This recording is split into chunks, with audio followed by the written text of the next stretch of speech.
Hi, I'm Max Spainhour. And I'm Troy McCormick. Welcome to Indiana Outdoor Adventures. We're here tonight at the Celestine Thanksgiving Eve community shoot.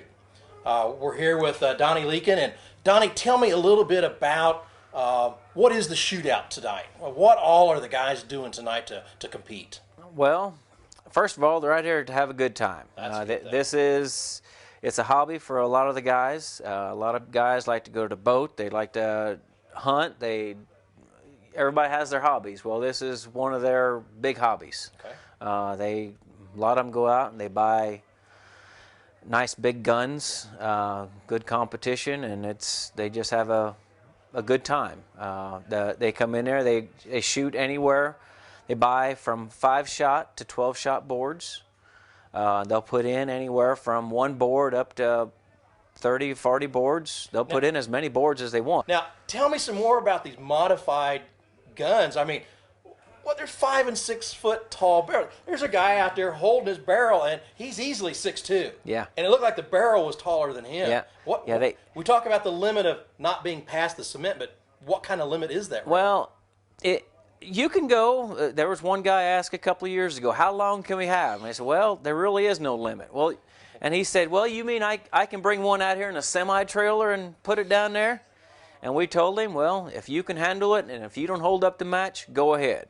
But also, whenever you pull that trigger, those BBs are just going to roll out the end of that barrel because it slows the BBs down so much. That much of a distance in the barrel. So it will not do anything. But we used to 5 and 6 foot long barrels. Yeah. We used to actually have people bring guns out here where they couldn't actually stand them up in the corner.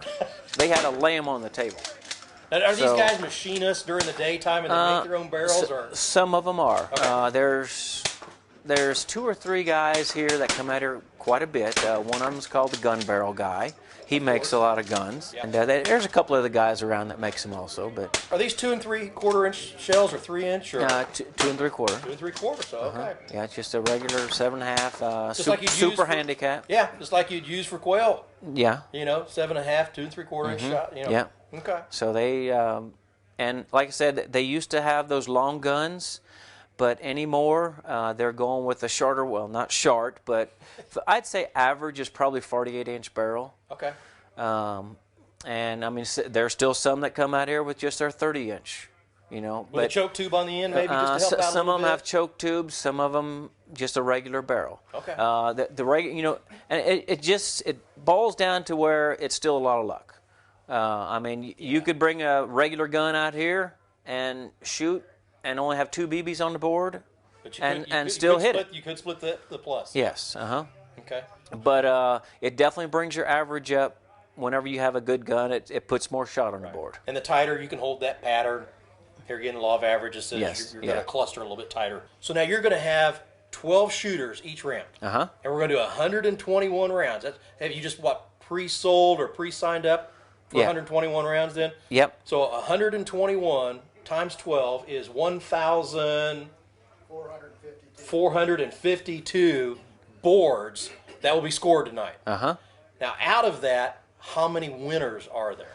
There'll probably be. We never got the choices back yet. Okay. But I'm guessing we'll probably be around 90. Okay. That's pretty good. So what we do, we count all the money, and then we take out 60% is what we normally do. Okay. That's how much meat we give out. Okay. And then, of course, we have your shells, which is, right now we're paying 28.4 cents per shell. How do you know how many shells to buy, and how many did you buy this year? Well, we usually go by the year before. Okay. On average, I have it in my computer where, how many from year to year. Sure. And last year we actually had 135.4 rounds. So we was hoping to have a bigger match this year, and that's what we went by. We've had plenty shells for 140 rounds just in case. Okay. And so that's made sure we have plenty. So now, last year I sort of messed up. I didn't think we'd have 135 rounds, and I came up short. Needless to say, I called my wife, and she had to run to Walmart and over at another gun shop. And buy shells. She was running all over the place trying to buy shells, but we made it. We did good. Now, and 121 rounds is going to take us up to what, 4 or 5 o'clock tomorrow morning? Probably about 5:30, 6 o'clock. 6 o'clock. Round number 29.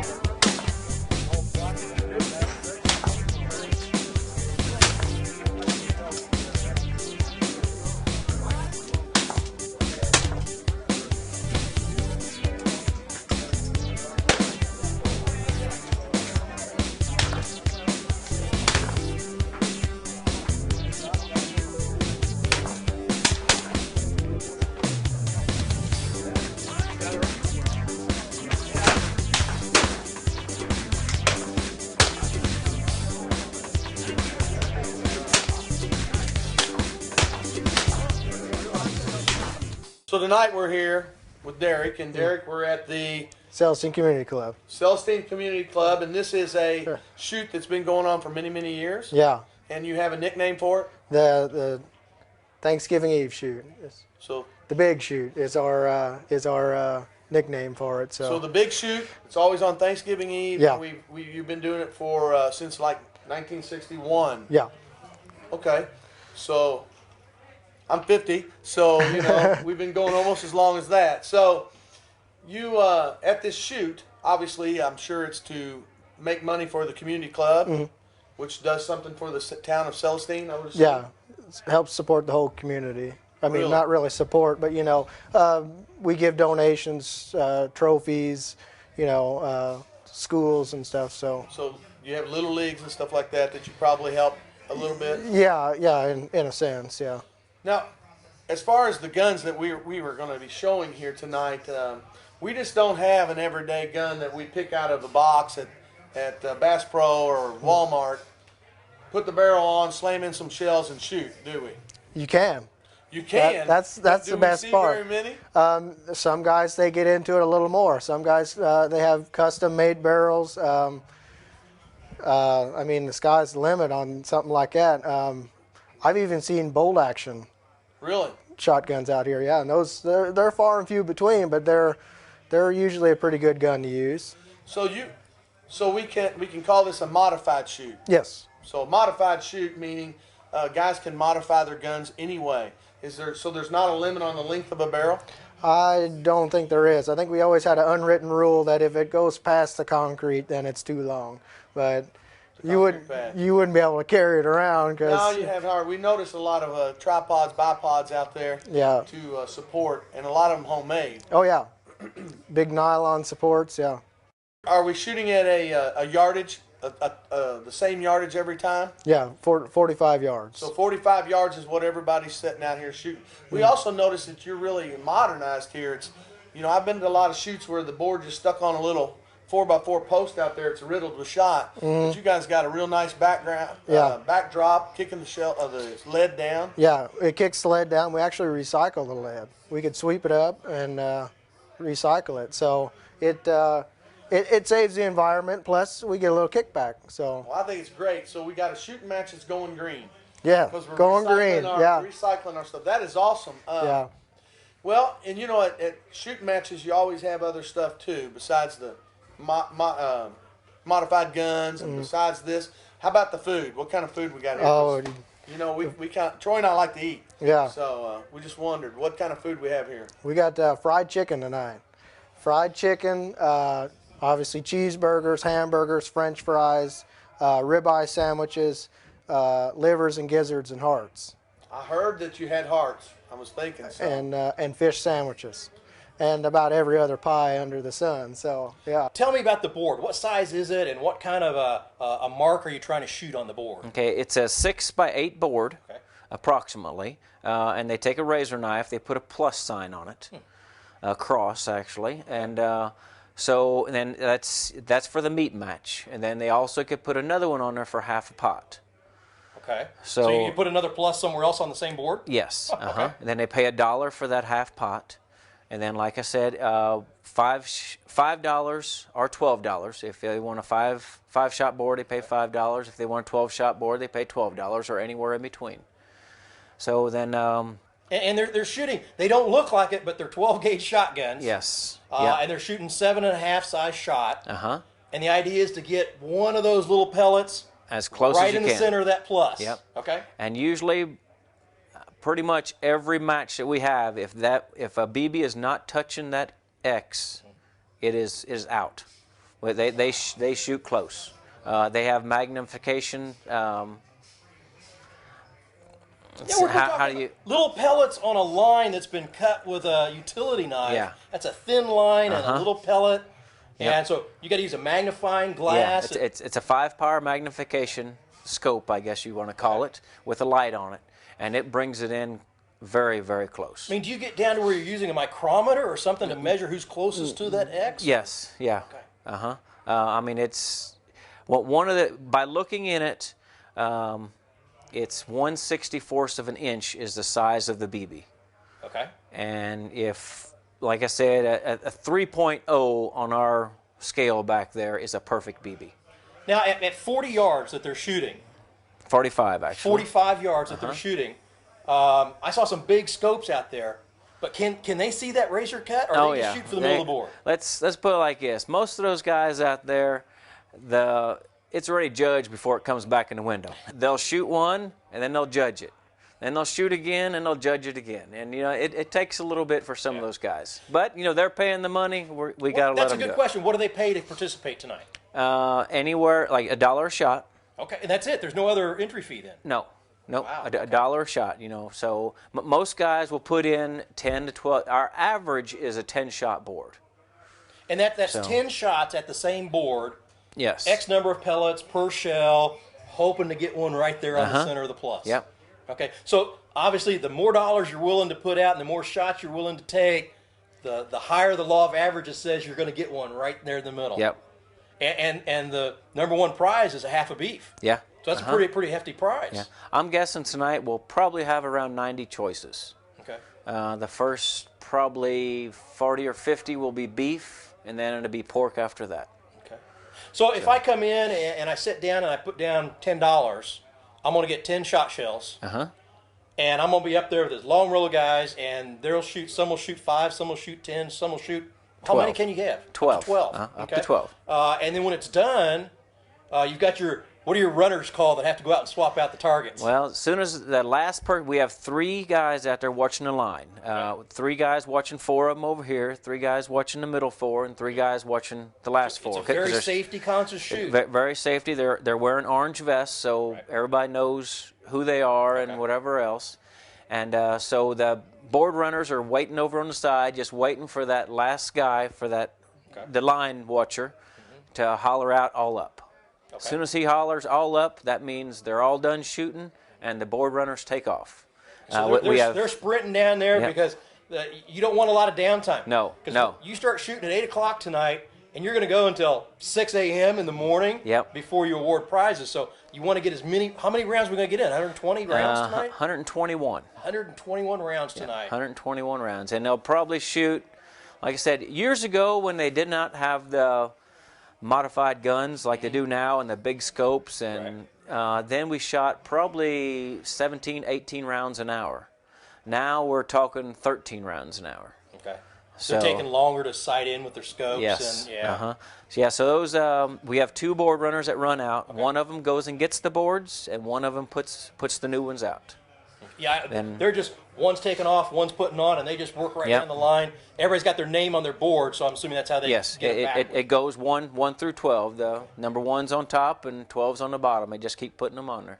The BB is 6/64 across, and this slide here, each line is a 64th inch apart, and each line on it is a 5/1000th of an inch thick.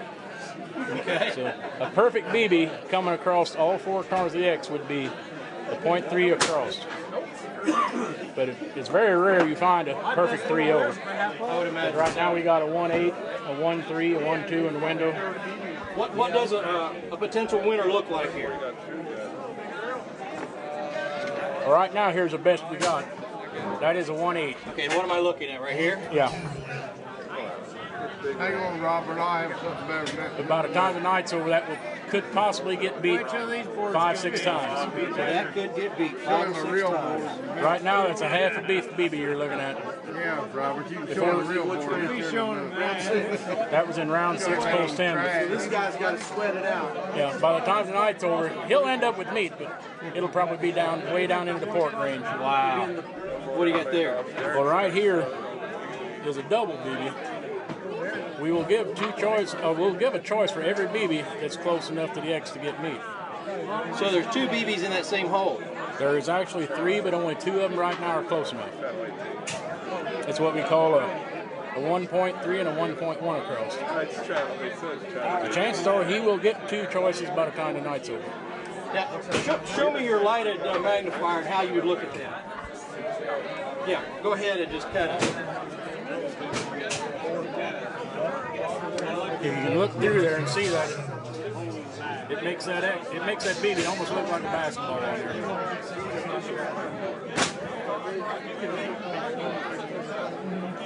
But if you watch here in a little bit, I'll come through and mark these out. Well, there you go. We're in Celestine, Indiana, just west of Patoka Reservoir, and we're here Thanksgiving Eve for the community shoot. And we're going to go back out and check in with some of the shooters and see how they're doing. Thanks a lot. All righty, thank you.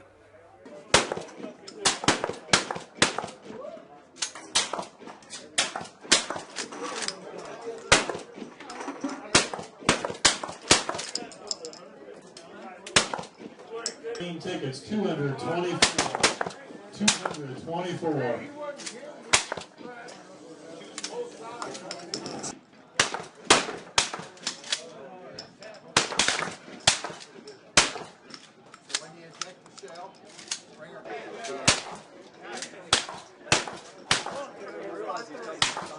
It's Justin Young, and it's 8 foot long, and the barrel is 6 foot.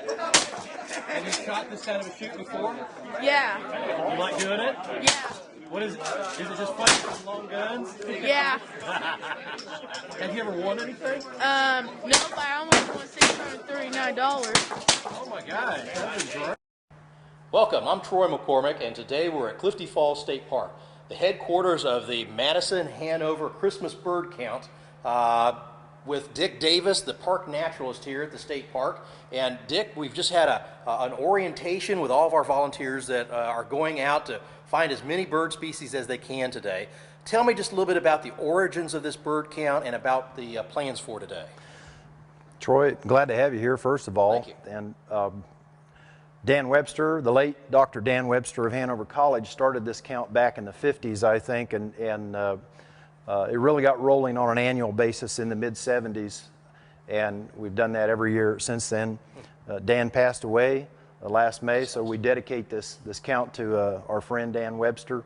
But typically we will have 8 or 10 people that are hardcore birders we think of here in the area show up, and a handful of others that are interested in birding.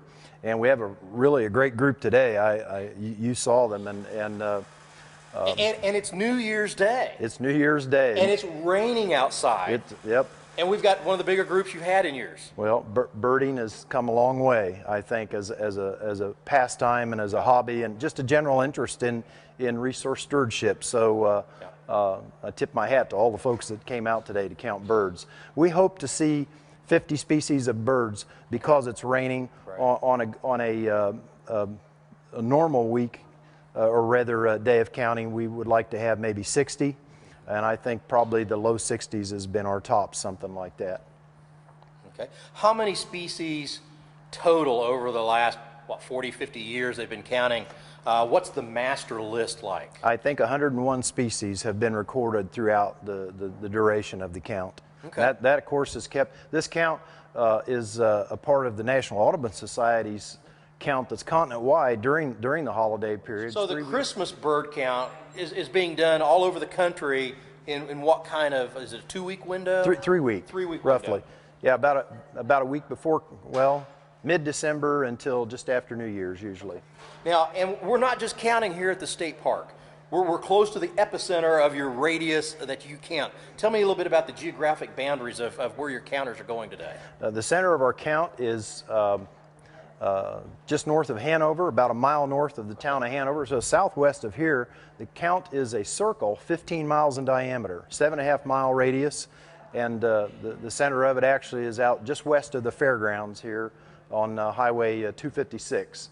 Now, what do you do with your count? Once you compile everybody's list of what they see, they can count today and up to 3 days beyond today, and then you compile the list, and then where does it go, and how could you access it? It's entered online with the National Audubon Society's Christmas bird count database. Anyone can go there. You can pull that up, and their software will generate maps for you. Wow. So for researchers, this is a pretty good database. Yeah. So now I could log online, and I could find the Hanover Madison bird count. You could search for it that way. You can search for it by name, or you can look at any individual state and see all the counts that are conducted within a state, and then go to each one of those and pick it apart. That's great. Well, I'll tell you what, Clifty Falls is a great place to come anytime. But we're here on New Year's Day, and I think it's time we get out in the field and join up with some of the birders and get this count going. We hope to see bald eagles and peregrine falcons in the count, wild turkey, 50 species, waterfowl. We're going to count along the Ohio River. And hopefully we'll have 50 species. Will be a good count for today. Well, we'll go out and see what we can do. Hey Dick, tell me what we just saw. We saw a belted kingfisher, and I think it was a male. The female has a brown stripe across the breast. I didn't see one in this bird, so that means it would be a male. Tell me about the phone call too from your other team. Just got a phone call from the Hanover River Road, that's the River Valley team, and they report an adult bald eagle down there. So that's really a nice find for the count. We expect to find them, but we don't always. So it's really a nice thing. It's been a tough day birding today here at Clifty Falls State Park. The rain has stopped, but it's still wet, damp, and windy, and the birds are holding tight. We have seen some in interesting species, and we hope the other parties that are out see some as well, and we'll see what the final count comes out to be. That's all we have for today, so join us next time right here on Indiana Outdoor Adventures.